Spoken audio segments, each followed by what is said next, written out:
All right, hello again. This is Jeff Scott, your instructor for the online version of 152-157, Website Development XHTML CSS for the fall 2015 semester at Blackhawk Technical College. We're in the middle of our lecture on Chapter 4, going over the PowerPoints here.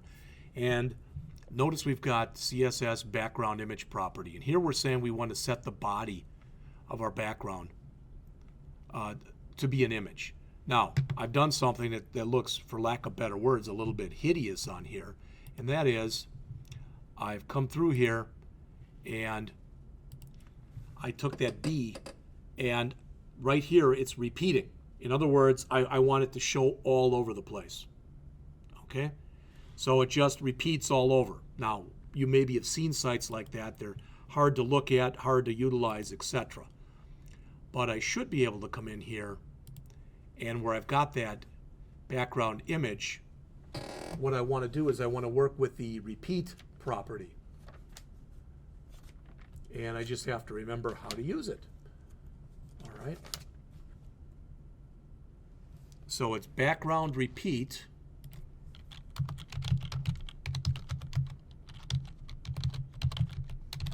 And I can say here no repeat.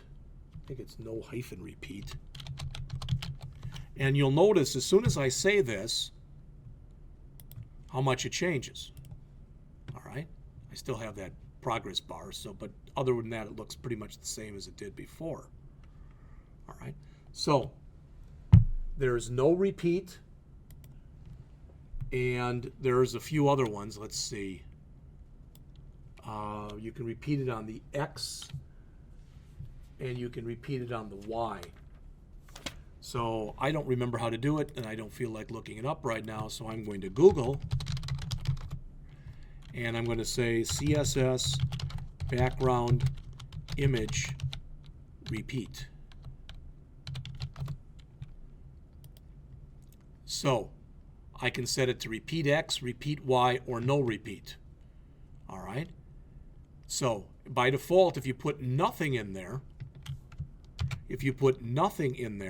it repeats it multiple times, as you saw previously. So I'm going to change that from no repeat to repeat Y.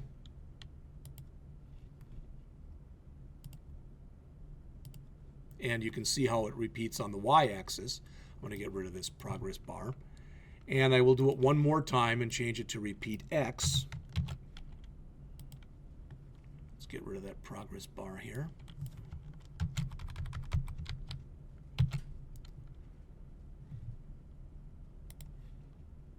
And have it repeat there. All right, just so you can see that. So that's some examples of how that can be used. All right. I should have looked there. There's the repeat, and those are two different graphics. Repeat Y, repeat X, no repeat. Okay. All right. You can use multiple background images, and you can set them up to repeat or not repeat, and they show you an example here. We'll look at that when we go through the actual lab part. All right. A few things more about images here. And I'm on page 156. First thing is an image map. And I don't have it probably available on here. I'm going to quickly look, but I don't think that it is. But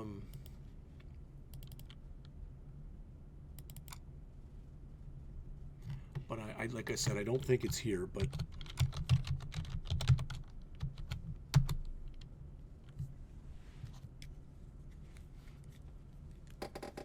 and I'm going to try putting in one more.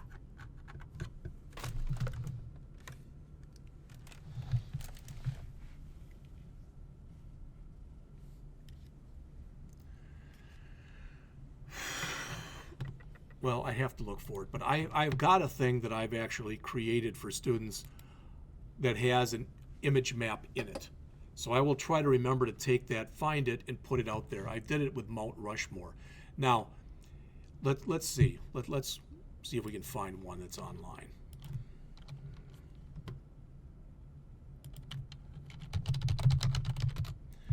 Image map of the United States. There we go.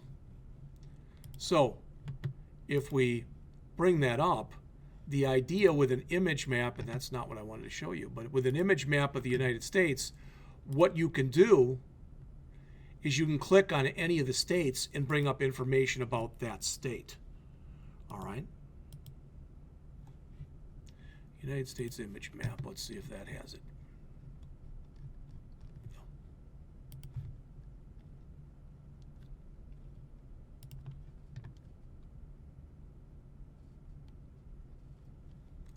All right, so for instance, notice there's Wisconsin and it shows you where it is.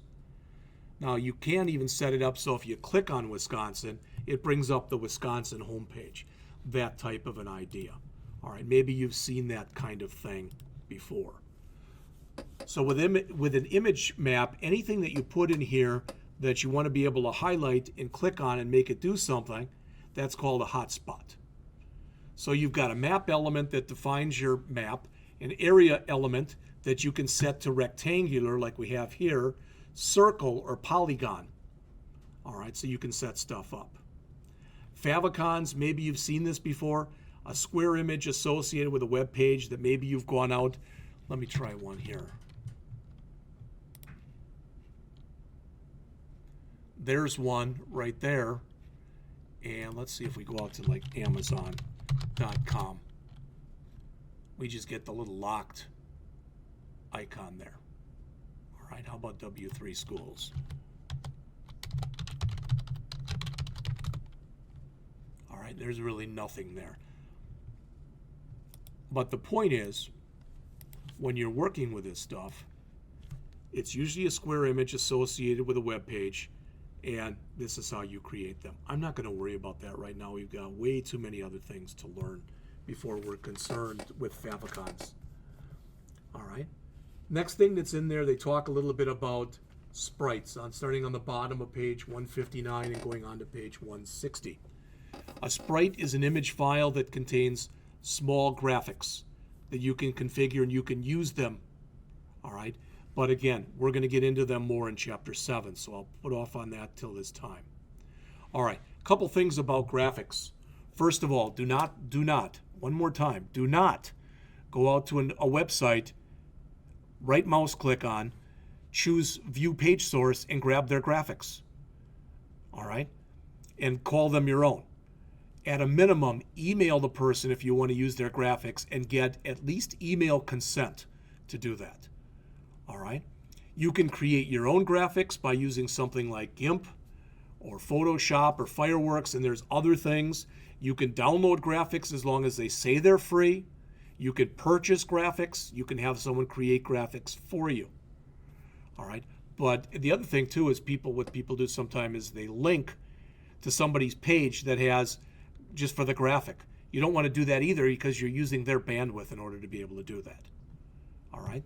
So some guidelines for using images. These are on page 161 in the book. Reuse images. Once you go and you download an image, it's usually cached on your hard drive, which means that it's put in a special area of memory, so if you need it again, it can bring it up faster. All right. Consider the size of the image versus the quality. We talked about the fact that bigger images, and especially bigger JPEGs, they're going to be bigger when you save them. They're going to definitely be bigger than a thumbnail will be as far as the size it takes on a disk. Consider your load time. You might have the coolest graphic in the world, but if it takes a minute to load, is it that cool? Most people will wait around for 5 to 10 seconds on a web page. If they don't see anything happening in that time, a lot of times they'll just leave. All right, use the right resolution. Specify your dimensions. I've shown you that every time.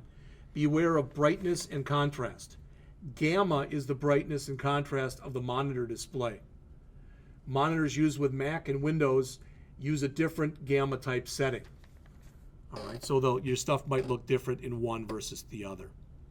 Again, a couple things with accessibility. Don't rely on color. I know that my brother is colorblind. All right, so especially with color, make sure there's a high contrast between a background color and your text color, because otherwise the things just kind of bleeds into one another and it's very hard to see what's going on. Provide text equivalents for non-text elements. If your navigation uses image links, provide simple text links at the bottom of the page. All right. Finally, a couple more things. Some CSS3 visual effects. All right. And we've looked at a few of these things, but not really in any depth or breadth of coverage at all yet. This is the last, I don't know, probably about 10 or 15 pages on the page. When you use border radius, instead of getting a border, you get a rounded border. Notice that's 15 pixels. You can play with the pixelation in there to change what the actual border radius is going to look like. You can specify pixels, you can specify ems, you can specify percentages. This works best with Google Chrome, and as I've been saying from the get-go, use Google Chrome. Here's some examples. Notice there's 15 pixels all the way around. There's 15, 30, 100, and 5. All right, so you can get some different effects with this. Box shadow. A lot of times people like to put shadowing effects in there. Again, you can configure the horizontal, the vertical, the blur radius, and the color by using that. You can get some really neat special effects. Again, I would recommend if you're going to do this, since it's an HTML5 property, use Google Chrome. Opacity. For instance, this heading here is at 60% opacity. 1 means that it's opaque, and 0 means that it's totally transparent. All right? So 0, maybe I said it backwards, but I think I said 1 is opaque, 0 is transparent, right there. RGBA. This, instead of having your FFFF, etc., this has red, green, blue, and an alpha that's in there. The alpha must be between 0 and 1. Again, 0 is transparent and 1 is opaque, so you typically put it in as a decimal, as is shown right here.